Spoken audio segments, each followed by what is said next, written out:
vous ont dévancé dans le travail, ceux qui m'ont dévancé, ceux qui ont 3 ans, 4 ans, 5 ans, à quel niveau social ils sont? Est-ce que j'ai atteint le niveau de celui qui a eu le même nombre d'années que moi? Ainsi de suite. Vous voyez, c'est ça qu'il faut faire, c'est ce qu'on appelle le bilan. C'est comparatif aussi. Pour voir si vous n'êtes pas en retard par rapport, voyez, au nombre d'années de profession que vous avez. Vous rentrez dans une profession, tous ceux qui ont fait déjà 5 ans ont leur maison, ont une voiture. Toi, tu as ta 6e année, tu loues maison encore. Et puis tu viens en bus au travail. Bien aimé, il y a quelque chose qui ne va pas. Tu dois t'arrêter et poser des questions. Mais comment eux ont-ils fait? Et comment moi je fais? Est-ce que c'est moi qui fais mal? Ou alors c'est eux qui peut-être ont des méthodes illicites? Il faut faire un bilan. Il faut faire un bilan. C'est pour que ta conscience soit irréprochable. Sinon, le fait de voir des gens avec qui tu as le même âge professionnel, mais qui ont des voitures, qui ont des biens, alors que toi tu as la traîne, ça peut créer un choc psychologique si tu n'as pas une bonne conscience. Et la bonne conscience vient de quoi? De la compréhension de leur motivation. Moi je me contente de mon salaire. Je ne suis pas un voleur, je n'arrondis pas certains bords qui ne m'appartiennent pas. Ce que mon salaire peut faire, c'est ce que je fais. Maintenant, si je fais mon bilan, mon diagnostic, et je constate que ceux qui ont déjà 4 villas, qui ont 5 voitures, ils ont, voyez, des astuces illicites, moi je ne m'inscris pas là-dedans. En ce moment, leurs biens, leur maison, leur fortune, vous allez voir que ma conscience sera tranquille, je ne serai plus emmerdé, je ne serai pas traumatisé, je n'aurai pas de complexe d'infériorité. Pourquoi? Parce que je sais que je suis honnête avec moi-même. Ce que mon salaire peut, c'est ce que je fais avec. Et je suis sûr que mon temps viendra, mais ce temps sera celui que le Seigneur aura marqué pour moi. Si vous ne faites pas de bilan, vous allez vous accuser. Et le diable va vous accuser. Parce que dans le travail, là, depuis tu ne vaux rien. Tes amis sont en train d'avancer, toi tu es là. Et ça va te rendre aigri. Amen, amen. Donc, autant dans les études que dans la vie professionnelle, il y a un bilan à établir. Pour avoir la conscience libre, la conscience tranquille. Alléluia. Alors, quand on fait donc le bilan, on prend conscience que les choses doivent changer. Bien aimé, c'est ça aussi qui active la vraie repentance. Beaucoup de gens sont dans le péché. Ils sont conscients qu'ils sont dans le péché. Mais ce qui manque, c'est quoi? C'est l'engagement de faire changer les choses. La volonté de faire changer les choses. La foi que les choses doivent changer qui manque. Mais ils sont conscients qu'ils vivent mal. Et beaucoup de chrétiens sont dans cette situation. Ils pêchent, ils savent qu'ils pêchent. Ils viennent chaque matin, ils vont se repentir. Repentance sur repentance, mais ils ne changent pas. Parce que la décision de changer doit venir de Dieu. Cette décision manque. Donc, bien aimé, prendre conscience d'un péché, d'une situation ne suffit pas. Prendre conscience que tes études sont à la traîne, ça ne suffit pas. Prendre conscience que tu es en retard sur le plan professionnel, ça ne suffit pas. Il faut associer à la prise de conscience un engagement ferme, une conviction inébranlable. Il faut prendre une décision. Et sans cette décision, la situation va rester. Personne ne viendra changer les choses à votre place. C'est à vous d'acter les choses dans votre vie. Cela est très important. Alléluia.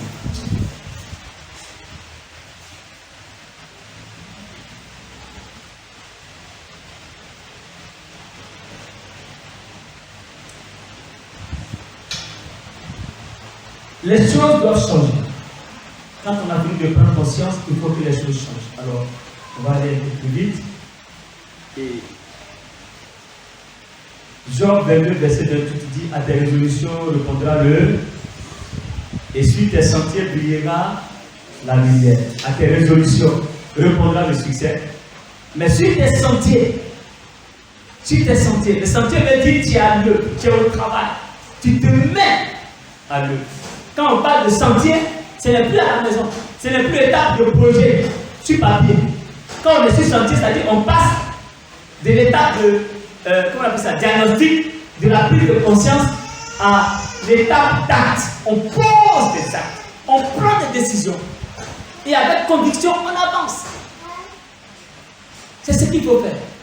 Ne soyons pas des gens qui bavardent, toujours en train de parler, mais on ne prend aucune décision pour avancer. Ça parle seulement. Les gens font des bilans et les bilans sont dans les casiers. Non, après un bilan, il y a une décision à prendre. Il faut prendre des décisions.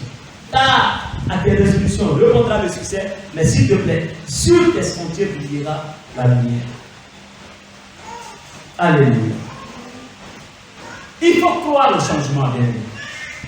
Il faut croire. Il faut croire. Tu es dans un état de délivrance total, et puis le Seigneur te dit,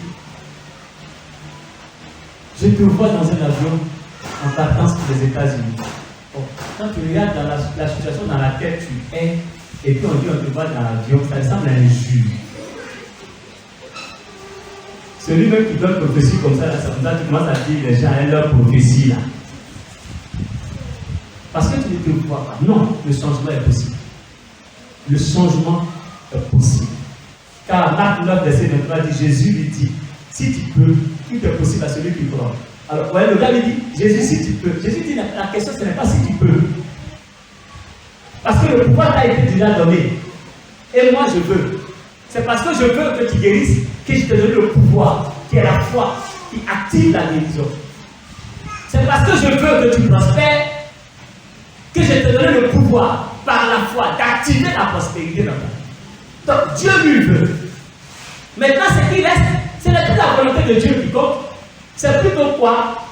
L'activation de ta foi, qui va s'accorder avec la volonté préalable de Dieu, et puis les choses vont. Dieu lui veut. Lisez toutes les promesses de Dieu et donnez-moi une seule promesse qui dit Dieu n'a pas formé de projet pour vous. Ce sont des projets de prospérité, de bonheur, de paix. Mais comment tu peux encore demander à Dieu, Seigneur, est-ce que tu veux que je sois en paix? Est-ce que tu veux que je prospère? Est-ce que tu veux que je travaille? Mais lui qui a dit que celui qui ne travaille pas ne mange pas, comment peut-il te priver le travail? Le disant, Dieu t'a déjà affecté le travail. Donc ce n'est plus la volonté de Dieu. Souvent les chrétiens ne comprennent pas, on ne comprend pas, on prie mal. Volonté de Dieu, quelle volonté de Dieu tu veux encore? Dis-moi. Quelle est cette volonté de Dieu que tu ne sais pas, que tu demandes encore à Dieu? Qu'est-ce que tu veux?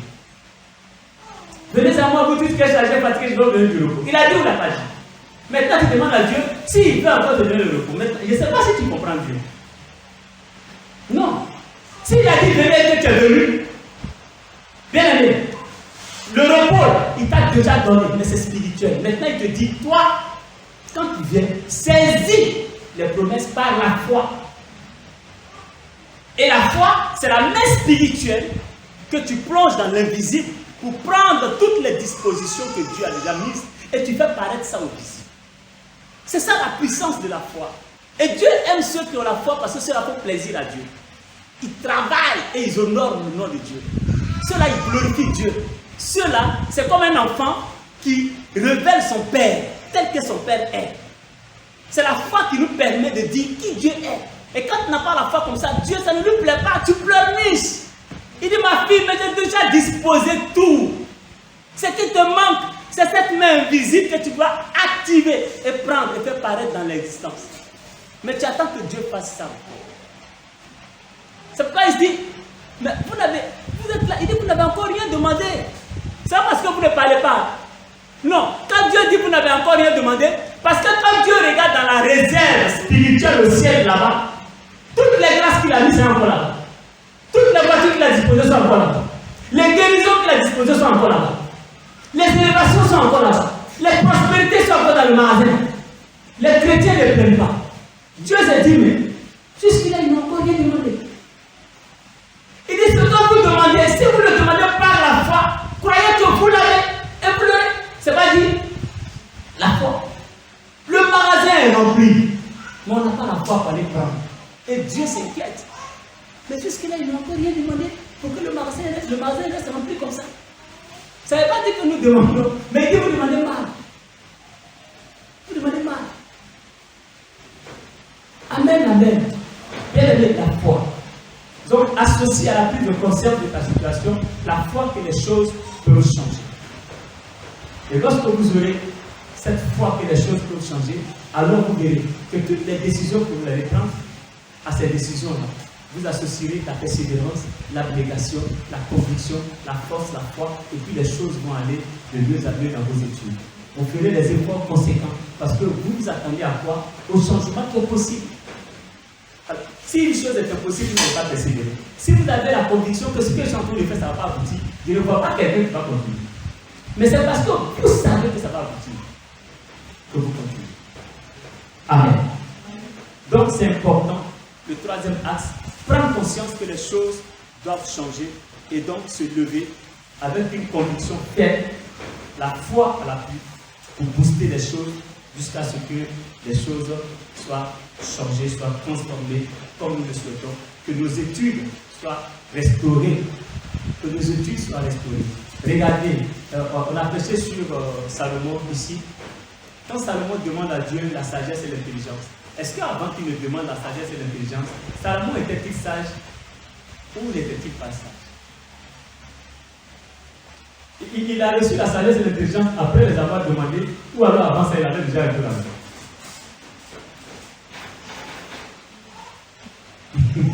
Oui. Il était déjà sage.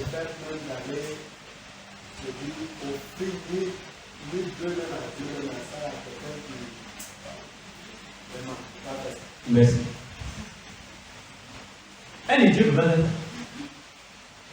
On est d'accord. Attends, un idiot peut être.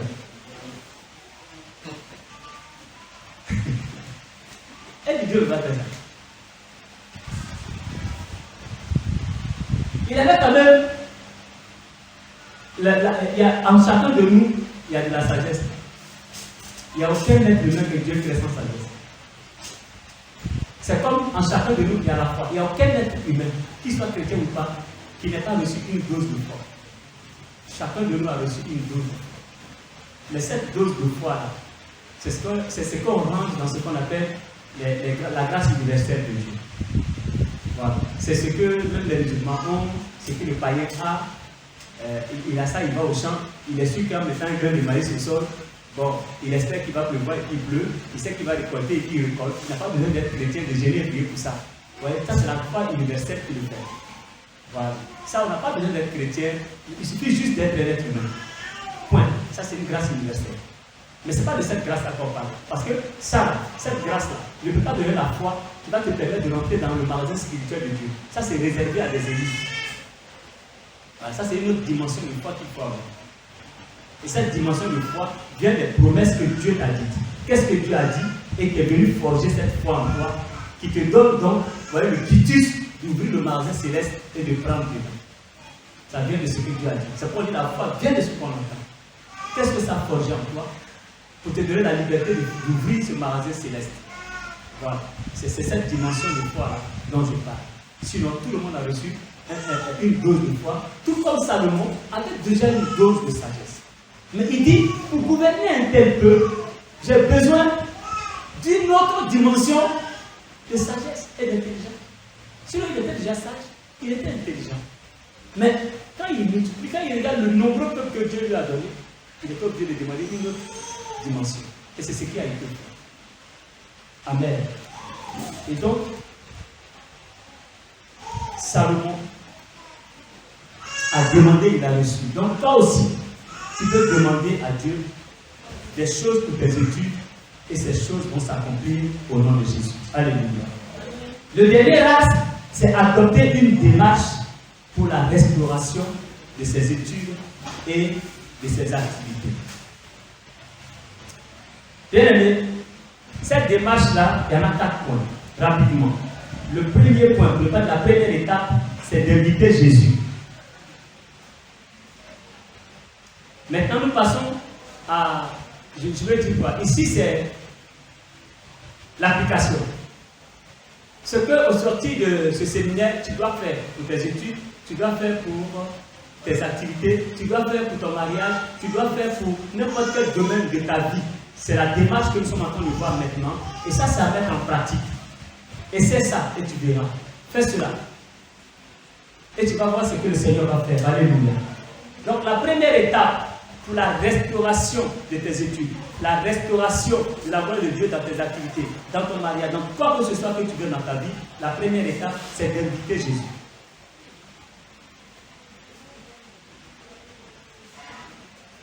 Inviter Jésus. Bien aimé, Jean 2, verset 1 à 3 dit. Jean 2, verset 1 à 3 dit. Le troisième jour, il y eut une noce à Cana de Galilée. La mère de Jésus était là. Jésus aussi fut invité à la noce, ainsi que ses disciples. Le vin venant à manquer, la mère de Jésus lui dit, ils n'ont pas de vin. Alléluia. Jésus aussi a été invité. Il faut inviter Jésus dans ta vie, dans tes études. Inviter Jésus dans ses études, cela suppose quoi? Si tu trichais avant, les bagarres, il faut arrêter. Parce que tu ne peux pas inviter Jésus à tricher avec toi. Amen, amen. Amen.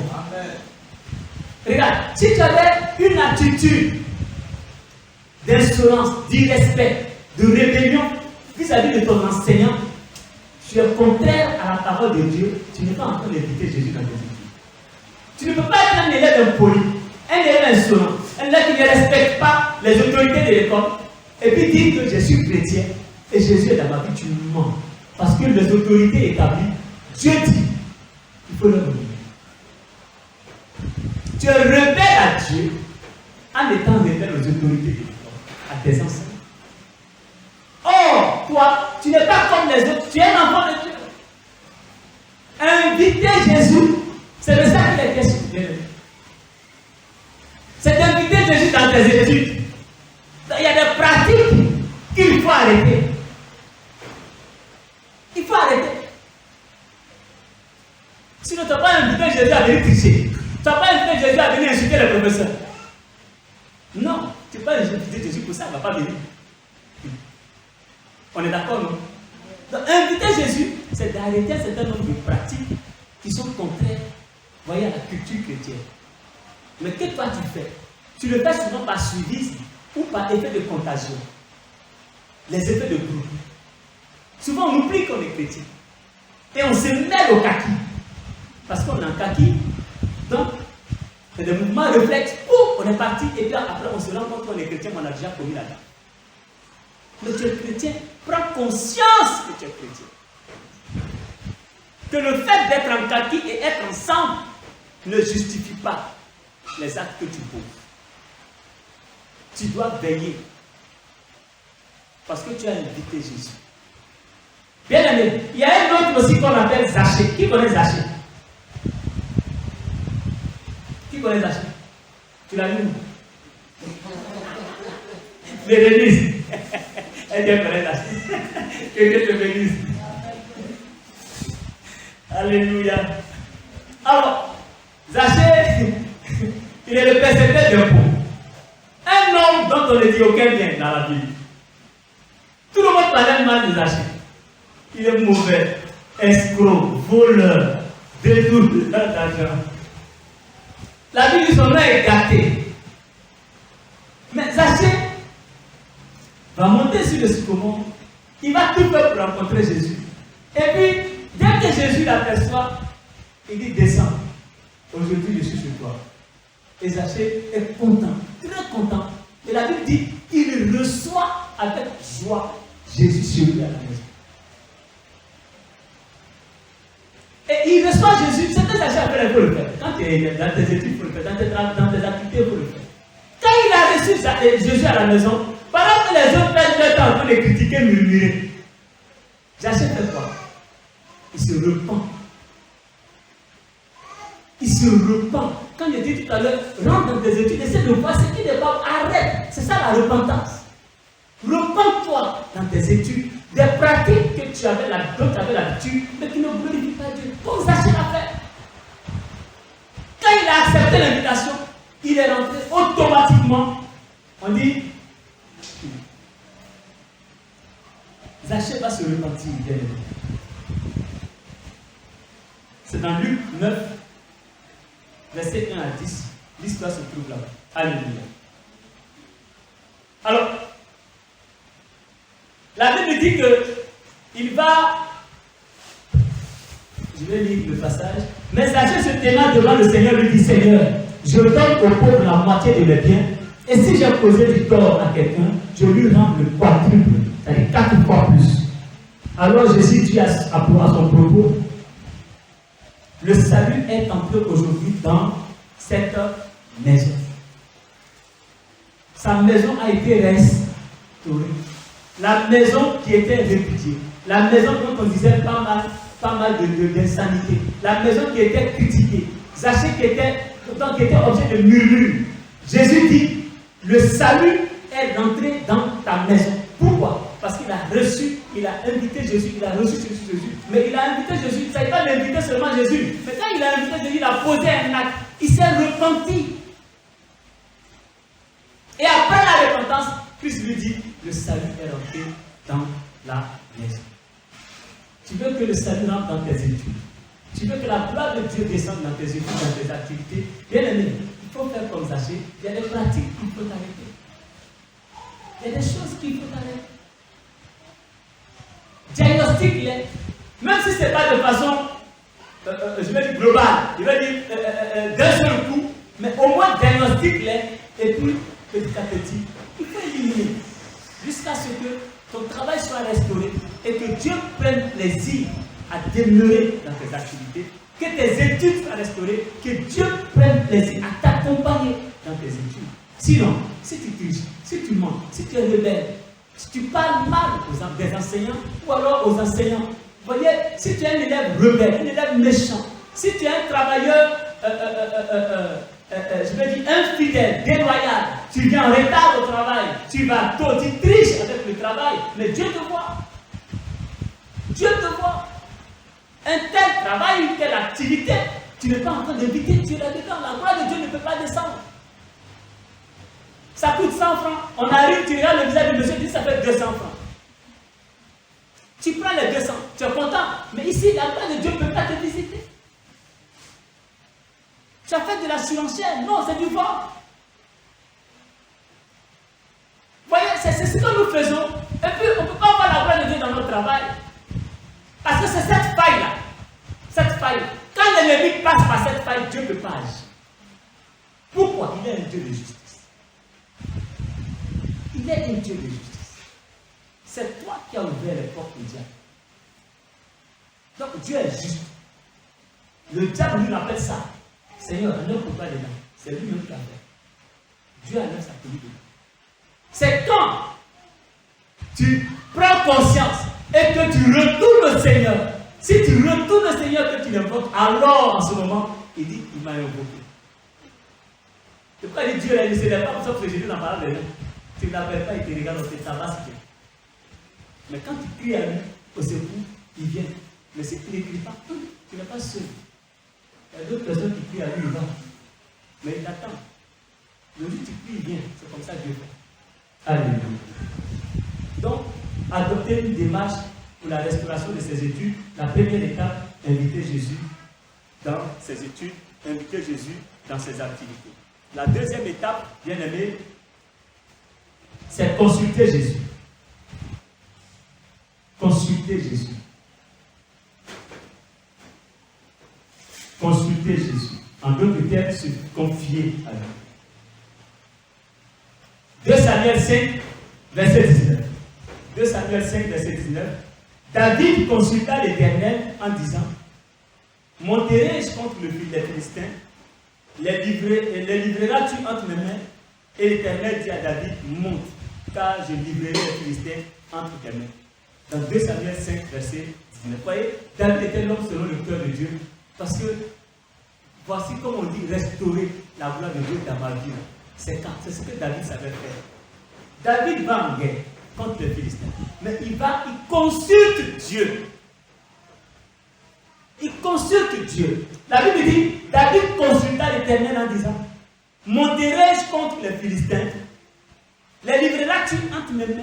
Si Dieu dit non, il dit va pas. Quand tu vas lire par exemple, dans 2 Samuel 5, verset 23, 2 Samuel 5, verset 23, on dit, David consulta l'Éternel, mais l'Éternel lui dit, ne va pas, et puis il n'est pas allé. Vous comprenez? Donc, Dieu, il ne suffit pas de l'avoir avec soi, mais il faut le consulter. Tu l'invites chez toi et puis tu ne le consultes pas. Il faut le consulter, bien. Il faut consulter Dieu. On consulte Dieu par la prière et le jeûne. Alléluia. Il faut le consulter par la prière et le jeûne. Il faut le consulter par la méditation de la parole de Dieu. Il faut consulter Dieu car Dieu te parle et te montre la route. Alléluia. Il te montre le chemin. C'est en le consultant qu'il éclaire tes pensées. Tu vas entreprendre. Consulte Dieu. Seigneur, voici ce que je veux faire. Oriente-moi. Montre-moi la sagesse qu'il faut pour que je puisse aboutir. Donne-moi l'intelligence de cette activité-là. Parce qu'il y a une intelligence qui est rattachée à toutes les activités. Le niveau dans lequel tu es, tu as besoin d'une dose d'intelligence, de capacité. Demande à l'Éternel, il va te donner. Demande à Dieu de te donner un bon voisin de classe, une bonne voisine de classe. Vous voyez, ça paraît comme banal comme sujet, non? C'est un sujet banal. Comment ça? On pense que c'est rien. Mais non, ne rentre pas, le premier jour de classe, ne rentre pas dans la classe comme ça, sans faire cette prière. Seigneur, c'est le premier jour. C'est le premier jour. Donne-moi un allié de taille, un allié important. Donne-moi un voisin de choix qui pourra être pour moi un porteur d'eau. Pas un voisin qui me pose, qui me fait des crocs en jambes. Pas un voisin hypocrite. Pas un voisin médiocre. Parce qu'il va déteindre sur toi avec sa médiocrité. Pas un voisin bavard. Pas un voisin voleur. Parce qu'il te fera manger le fruit de son vol. Et tu vas finir par être coupable de ce qu'il fait. Demande à Dieu de disposer à tes côtés un voisin qui soit agréable à lui. Qui peut te pousser au travail. Vous voyez, c'est des prières qui paraissent simples, mais en même temps banales, tellement banales qu'on ne s'en préoccupe même pas. Et qu'on arrive une de classe, on est assis à côté d'un morpion. Tu es assis et tu te rends compte que c'est le plus grand bandit du quartier qui est assis à côté de toi. Quand tu viens en face de ton cœur, j'avais un élève qui me frappait tout le matin pour lâcher mon petit déjeuner. Tous les matins. Donc quand les parents disent aujourd'hui il n'y a pas l'argent, je pleure, elle pense que c'est passé du meilleur moyen, c'est parce que le gars va me frapper. C'est même pas pour mon propre compte. C'est parce que mon boulot m'a. Le jour je viens sans argent comme ça, je suis mort. Il me frappe. Mais le jour le Seigneur me l'a livré, c'était pas bon. J'ai rendu tout mon coup.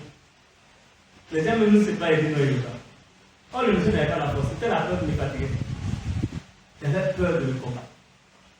Mais dans le parade de la musulmane, j'ai soulevé 3 fois, il est débrouillé. Le gars, il n'a pas force. Mais le même soir, tout me voit en train de le provoquer. Mais je te l'ai tapassé dans le gazon de la soupe. J'ai rendu tout mon coup. Voyez? Donc si vous n'avez pas souvent le bon voisin, c'est pas bon.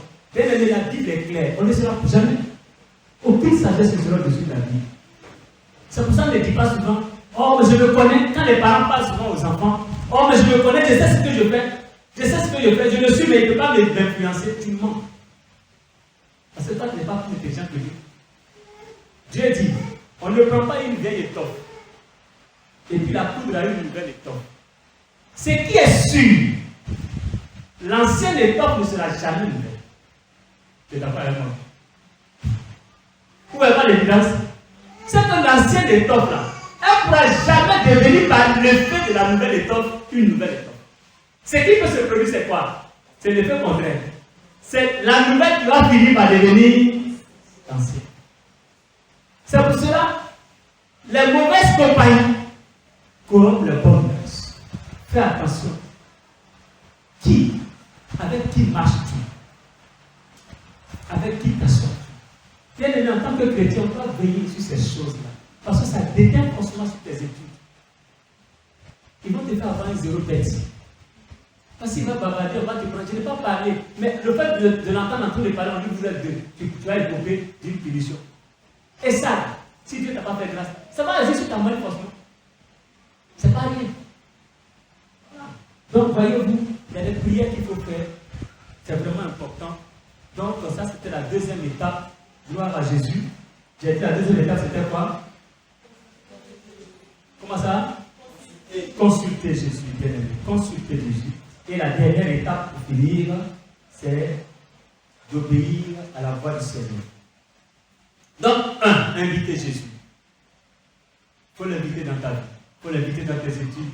Et quand tu l'invites, ça veut dire abandonner ce qui ne le glorifie pas. Parce que si tu continues de faire ce qui ne glorifie pas Dieu alors que tu l'as invité, il ne va pas rester. Deuxièmement, quand tu l'as invité, il est avec toi, tous les jours tu marches avec lui, qu'est-ce qu'il faut faire? Il faut le consulter. Ne fais pas, entre nous, pas tu as un ami qui ne te consulte jamais. Vous allez au restaurant, vous êtes assis, tu es assis et puis il vient de te dire, et puis lui il mange pour ça, il ne te consulte pas. Tu es assis, tu as dit qu'il décide pour toi. Là, à un moment donné, tu seras agacé. Tu ne vas même plus le suivre. Parce qu'il ne te consulte pas. Jésus est avec toi, tu ne le consultes pas. Non, il faut le consulter. Et dernière étape, bien aimé, c'est très important. Maintenant, quand tu l'as consulté, c'est qui décide? Il faut faire. C'est ça, obéir. Tu l'as consulté, il t'a parlé. C'est qu'il a dit, il faut faire. Maintenant, il se trouve qu'il y a des gens, ils veulent forcément que Dieu donne une réponse à laquelle ils s'attendent. Mais comme ils ont consulté, Dieu a parlé, mais ils ne veulent pas cette réponse-là. Donc, ils font comme si Dieu n'a pas encore parlé. Et ils vont commencer à faire quoi? Demander conseil aux humains. Or, la Bible dit, malheur, maudit soit plutôt celui qui s'appuie sur la...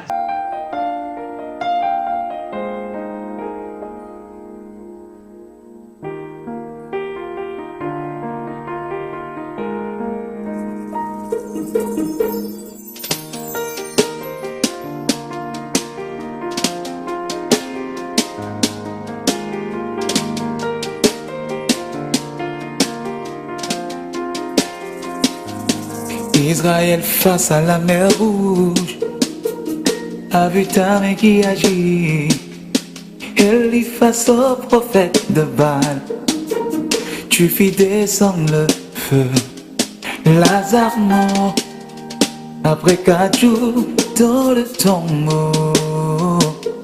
Sur ta parole, il revint à la vie.